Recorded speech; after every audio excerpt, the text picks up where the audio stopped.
चला मित्रांनो, आज आपण क्लास 12मधला मॅट्रिसेस हा चॅप्टर आज आपण अभ्यासणार आहोत. तर त्यामध्ये आपण 11वीमध्ये मॅट्रिक्सचे ॲडिशन, सबस्ट्रॅक्शन, मल्टिप्लिकेशन हे तर पाहिले आहे कशा प्रकारे होतं. तर आपण याच्यानंतर आता याच्यामध्ये आपण 4 बीट आहेत. त्यामध्ये आहे की एलिमेंटरी ट्रान्सफॉर्मेशन आहे, पण inverse of matrix find out करायचा आहे. त्यामध्ये 2 प्रकार आहेत, एलिमेंटरी ट्रान्सफॉर्मेशन मेथड आणि ॲडजॉईन मेथडनुसार आपण इनव्हर्स फाइंड आउट करतो.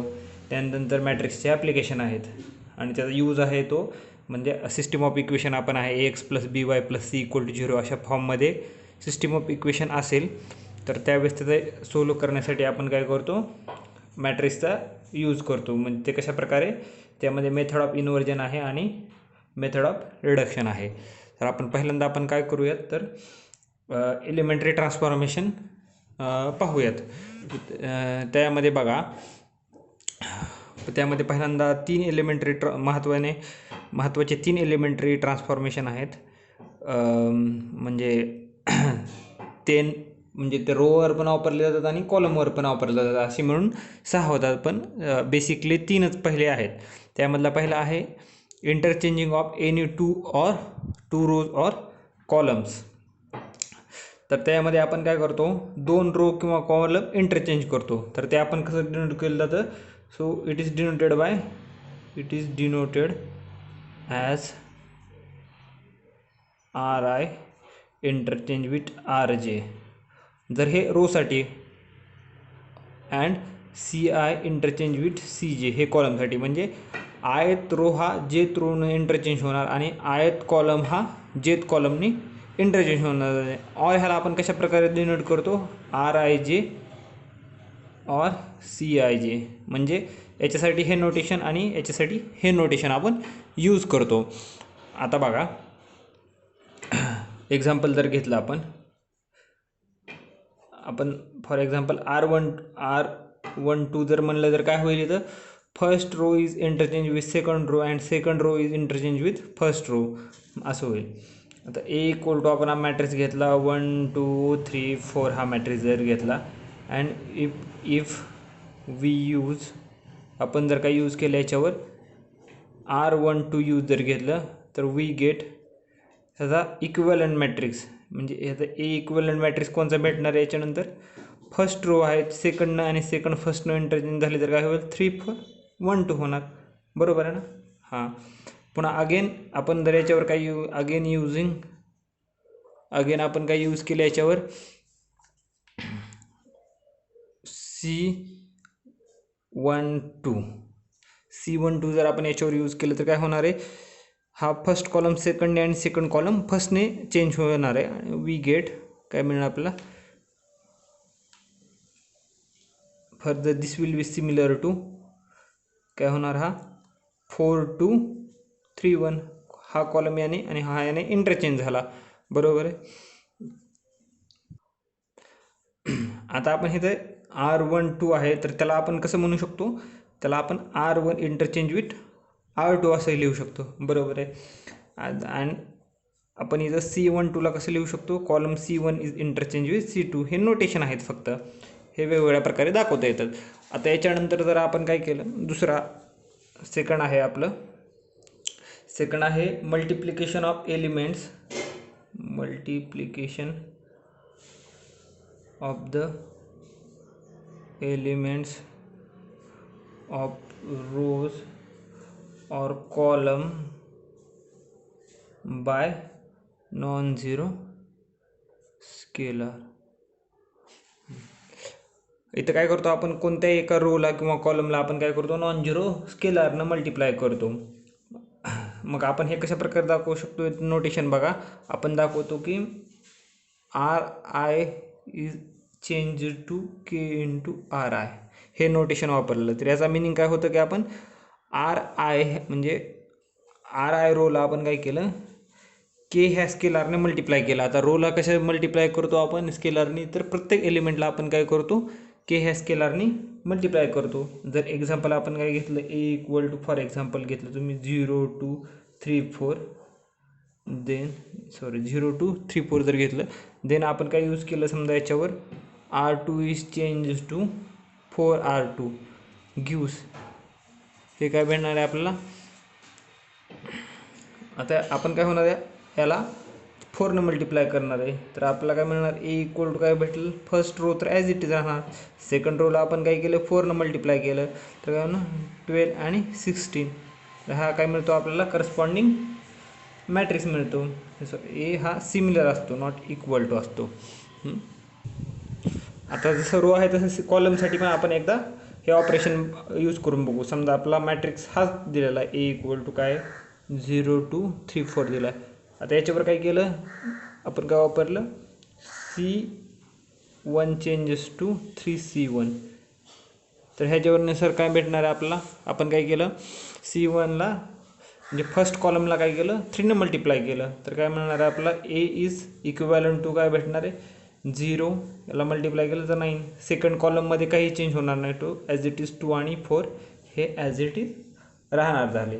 तर आपल्याला काय आलं कशा प्रकारे हे सेकंड जे एलिमेंटरी ऑपरेशन आहे ते वापरायचे. आता याच्यानंतर आहे थर्ड एलिमेंटरी.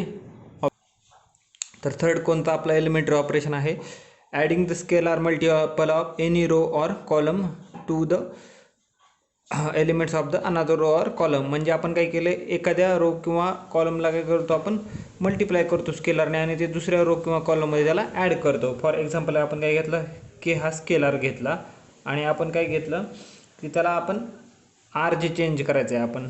सो आपण काय केलं, R J is changings to R J plus K R I. तर आपण काय केलं की आयत रोला के या स्केलारनं मल्टिप्लाय केलं आणि जे रोमध्ये ॲड केलं. So R J changes to काय होईल, R J plus K R I. तर आता आपण किंवा आपण त्याला कॉलममध्ये असं लिहू शकतो की आपण बघा आता सी जे चेंजेस टू सी जे प्लस के सी आय. म्हणजे आयत कॉलमला आपण स्केलार के न मल्टिप्लाय करून ते कुठं ॲड केला, जेथ कॉलममध्ये ॲड केला. तर काय होईल, आपला जेथ कॉलम हा चेंज होणार आहे. एक्झाम्पल आपण बघूयात. एक्झाम्पल आपण काय घेतलं, इफ ए कोणता मॅट्रिक्स आहे तुमचा -1 4 2 5 घेतलं आणि याच्यावर के स्केलार काय घेतलं, 2 स्केलार घेतला मी इथं, बरोबर आहे. आणि आपण काय केलं, देन मी काय यूज केलं, R1 changes to R1 plus twice R2. मग मी पहिल्यांदा काय करतो, जे काय आपली सेकंड रो आहे, आता पहिल्यांदा आपण काय करणार, सेकंड रोला 2 5ला 2 न मल्टिप्लाय करणार आणि ते कशामध्ये फर्स्टमध्ये ॲड करणार. तर आपल्याला काय मिळणार आहे बघा, तर कोणची फर्स्ट चेंज होईल, कशा प्रकारे होईल. So A will be similar to काय होणार आहे फर्स्टमध्ये म्हणजे -1 आणि करस्पॉन्डिंग R2च्या एलिमेंटला 2 न मल्टिप्लाय करायचे, म्हणजे ह्याला 2 न मल्टिप्लाय करायचं आहे म्हणजे काय 2 × 2 आणि तो काय करायचा ॲड करायचा आहे. म्हणजे फर्स्ट चेंज व्हायला ना फक्त आपला आर फर्स्ट रो चेंज व्हायला. तसंच काय होईल, R1 ॲज इट इज म्हणजे फर्स्ट 4 ॲज इट इज. मग 2 न कशाला मल्टिप्लाय करायचं आहे 5ला, बरोबर. अशा प्रकारे हा करस्पॉन्डिंग मॅट्रिक्स आणि 2 आणि 5 ॲज इट इज राहतील, बरोबर. तो काय मिळणार आहे आपल्याला, that is A similar to कशाला मिळणार आहे, हे काय होईल 4 -1 इक्वल टू 3 2 10 प्लस 14 आणि हा 5. हा काय मिळणार आहे आपल्याला, इक्विव्हॅलंट मॅट्रिक्स मिळणार आहे आपल्याला. हे थर्ड आपण ट्रान्सफॉर्मेशन वापरल्यानंतर. इथे एक नोट लक्षात ठेवायचे, आपण काय करायलो इथं आर जे आणि सी जे म्हणजे जेथ रो आणि जेथ कॉलमची इंटरचेंज करतो. तर हे जे रो आणि कॉलम आहे ते सोडून जे काय राहिलेले रो आणि कॉलम असतील ते काय होतील ॲज इट इज राहतील. म्हणजे आपण इथं R1मध्ये चेंज केलं तर R2 कसा असणार आहे, ॲज इट इज असणार आहे. एक्स्ट्रा जर कोणता रो असता किंवा कॉलम असता तर तो पण कसा राहिला असता, ॲज इट इज राहिला असता. मग त्यामध्ये कोणत्याही प्रकारचा चेंज होणार नाही आहे. आता मी एक एक्सरसाइज घेतली, आपण आता काय करू, आता यूज करू. आता मी ए मॅट्रिक्स हा घेतलेला, हा कधी 2x3 ऑर्डरचा मॅट्रिक्स आहे, 2 रो आणि 3 कॉलम आहे.